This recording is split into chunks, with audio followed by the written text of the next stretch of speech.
Attorney, ito ho bang price index na ito, ano ho bang kahulugan nito, kumpara po sa bantay presyong nilalabas ngayon ng DA araw-araw?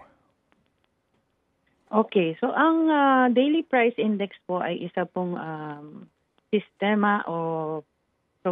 hindi naman siya programa. Sistema po 'yan kung saan po mino-monitor natin at pina-publish natin yung daily prices ng mga pangunahing bilihin, yung mga agri-products po, para po ito'y maging basehan. Kumbaga kung may pagtaas o may pagbaba ba yung ibang mga commodities o mga produkto, para malaman po kung merong unusual o hindi dapat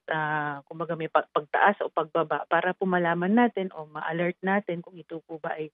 puwedeng maging under dito dahil nga po ang daily price index ay required po under RA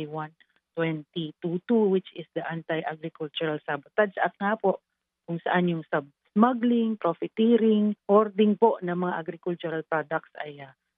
pinagbabawal po 'yan. So ito po ay magiging basehan natin kung saan makikita natin kung meron pong unusual na pagbaba o pagtaas po yung mga presyo ng bilihin.